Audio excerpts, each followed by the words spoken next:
kwangu.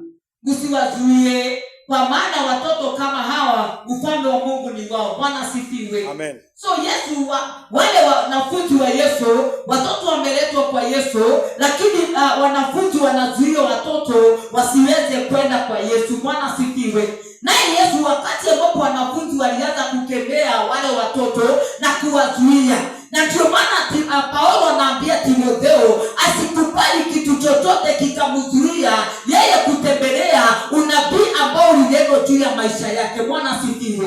Ni maana watoto wameletwa kwake Yesu, na ili Yesu akanena neno juu ya hao watoto. Na mara mingi wewe unapoenda kwa Bwana, kuna neno ambao Bwana ananena kwa sababu ya maisha yako. Na kwa hivyo Yesu akaweza kukasirika sana, akasema msiwazuie, kwa maana watoto kama hao ufalme wa Mungu ni wao. Amini nawaambieni, yoyote asiyekubali ufalme wa Mungu kama mtoto mdogo hataingia kabisa. Bwana asifiwe. Yoyote ambao hataweza, Yesu anasema vizuri sana ati ya kwamba hataingia. Amini nawaambia, yoyote asiyekubali ufalme wa Mungu kama mtoto mdogo, wewe ambao hautaamini ufalme wa Mungu kama mtoto mdogo, so Yesu anasema ya kwamba hautaingia. Bwana asifiwe. Ni maana kuna mambo mengine inasema kwamba katika ufalme unachozungumzia kila ambapo ninazungumzia inasema kwamba hapa kwa hii neno ninanena juu ya kwamba utambulisho. Bwana asifiwe. Ni maana unapoenda kwa Yesu unajitambulisha na Yesu. Bwana asifiwe. Anachozungumza ni urithi ambao ukija kwa Yesu Kristo, kuna baadhi ya vitu unakuja ukiwa mtoto mdogo. Bwana asifiwe. Kuna baadhi ya vitu ambapo unapoenda kwa Yesu, utaenda kwake Yesu kama mtoto mdogo. Hautaenda kwake Yesu ukijifanya unajua sana. Lazima ukaweza kunyenyekea. Na unaka mtoto mdogo anapoenda mbele ya mama yake ama baba yake, ule mtoto uweza kunyenyekea, ni kwa sababu anajua ameenda kwa nani. Bwana asifiwe. Na kwa hivyo ninasema ya kwamba anatozungumzia this mountain nasema kwamba ni urithi ambao ukija kwa Yesu Kristo, kuna baadhi ya vitu unakuja ukiwa mtoto mdogo, na ni sawa na mzazi anapoondoka, na kwa sababu wewe ni jamaa, kwa sababu una utambulisho. Bwana asifiwe. Sisi tuko na utambulisho kupitia damu ya Kristo, tumeokolewa, na kwa hivyo tayari tuko na utambulisho, tumeokolewa tayari. Zile certificate shetani alikuwa amesimamisha, Yesu akaweza kuziondoa na kuzimaliza kupitia damu yake. Bwana asifiwe. Na kwa hivyo wakati ambapo wewe ukiwa mtoto wa familia fulani, ikiwa ya kwamba uko na utambulisho, pengine uko na kitambulisho yako inasema wewe ni wa hiyo familia, wewe ni hiyo familia, na una urithi kupitia damu yako. Na kwa hivyo uko na urithi kwa sababu wewe uko na damu ya hiyo mzee, wewe uko na damu ya hiyo mama. Bwana asifiwe. Na kwa hivyo kupitia wakili ama kupitia sheria kwa roho kwa jaji ama nani, wewe utaweza kupata ile urithi, ni kwa sababu uko na utambulisho. Inaweza kuwa ni wina ambayo iliweza kuandikwa. Haleluya. Ni kwa sababu shetani anajaribu kuondoa win akoni ya mambo mema ambayo yaliweza kuandikwa. Na ndio Paulo anamwambia Timotheo ya kwamba Mungu amenena haya unabii ambao umenenwa juu ya maisha yako. Usikubali kitu chochote kitakuzuia. Bwana asifiwe. Na kwa hivyo unapata hii kwa sababu ya utambulisho wako. Unapata hii kwa sababu ni urithi wako. Kama wewe uko na utambulisho wa hiyo familia, hakuna mtu atakaye kunyima. Na kwa hivyo kuna mambo ambao hautapata kama wewe sio mtoto ambao kupitia Yesu Kristo mwana Mungu. Ni maana anasema ya kwamba hakuna anayeweza kwenda kwa Baba ila tu ni kupitia Kristo mwana Mungu. Kwa hivyo lazima ukaweza kuwa na utambulisho, na ili ukaweza kuwa mrithi. Haleluya. Ukaweza kurithi mambo ambayo ni ya mbinguni, ukaweza kurithi yale ambao Mungu amesema kukuhusu.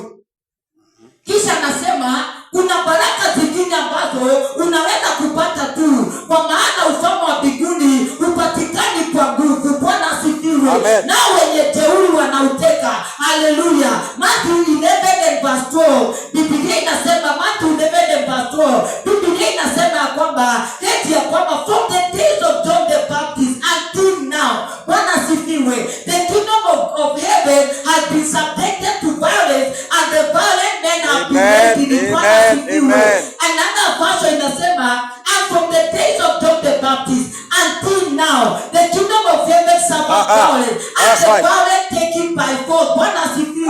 Kwa hiyo kuna mambo ambao tunatembelea ndani yake na tunapokea kwa sababu ya utambulisho wetu ndani ya Kristo. Bwana asifiwe. Na ni urithi wetu.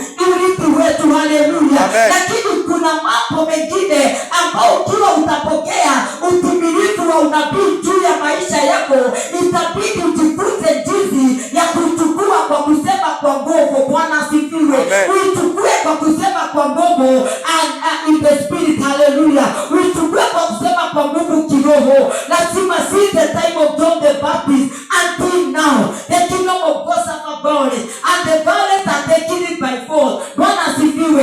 Kuna mambo mengi urithi unabii ambao uliandikwa juu ya maisha yako, na ni wewe utaweza kuwa ya kwamba utaupokea kwa nguvu. Bwana asifiwe. Na hapo ndipo unabii unapoingilia.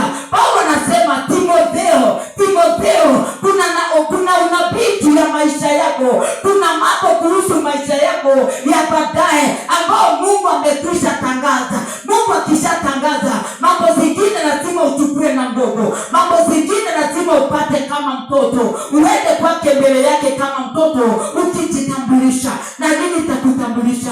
Ni damu ya Yesu, ya kwamba umeokolewa. Bwana asifiwe. Amen. Wakati moto nilifikiria jinsi alivyomwambia Timotheo. Wakati nilikuwa nasoma hii neno, Timotheo, nataka ufanye vita kulingana na unabii uliotolewa juu yako. Since the time of John the Baptist, the kingdom of God suffer violence and the violent are taken it by force. Bwana asifiwe. Na kwa hivyo Timotheo anaambiwa na Paulo ya kwamba nataka ufanye vita kulingana na unabii uliotolewa juu yako. Hii inamaanisha kwamba kuna mambo ambayo yalikuwa kuzuia Timotheo, lakini Paulo akatumiwa na Roho Mtakatifu kupitia neno aende aweze kumwambia Timotheo ya kwamba akaweza kuchukua unabii na kupigana nayo. Bwana asifiwe. We need to hold the prophetic word of God in our life. Lazima tukaweza kuwa tutahost. Bwana asifiwe. The prophetic word uichukue, uiweke kwa pilo yako, uiweke kwa kibeti yako. Kila pahali unatembea, tembea na hilo neno la prophet. Bwana asifiwe. Ili ambayo ni neno juu ya maisha yako. We need to give praise and entertain the prophet or prophetic. Tunahitaji kutoa nafasi ya kuburudisha unabii. Lazima hiyo unabii kae ndani yako. Wewe chukua hilo neno na masa. Bwana asifiwe. Lakini uweze kuombea. Nikiangalia katika kitabu cha 2 Kings chapter 4, ambao huyu mama moja kule pale, ule mwanamke katika 2 Kings 4 ambaye alimwambia mume wake, kuna nabii anayepita karibu na nyumba yetu. Kuna nabii. Bwana asifiwe. Ni kwa sababu huyu mama alikuwa anasikia mambo ambao yananenwa na huyu nabii, na huyu mama akajua ya kwamba mimi nashika unabii kwa nguvu. Kwa nguvu nitaupata unabii. Sitakubali yapite tena. Akasema kuna nabii anayepita karibu na nyumba yetu, na nataka tujenge juu ya chumba hili unabii uwe na nafasi katika familia yetu. Bwana asifiwe. Alikuwa anapita hapo nje nabii, anaenda na anarudi, lakini huyu mama akajua ya kwamba ninaishika. Akajua kwa nguvu. Nataka nipatie nafasi unabii, kaingia kwa nyumba yangu na familia yangu. Bwana asifiwe. Ni kwa sababu alitaka mambo yakabadilika. Yeye hubeba neno. Huyu mama anaambia mume wake ya kwamba yeye hubeba neno la kinabii. Bwana asifiwe. Yeye anabeba neno la kinabii na linapita kila wakati. Akajua mimi hili neno halitanipita.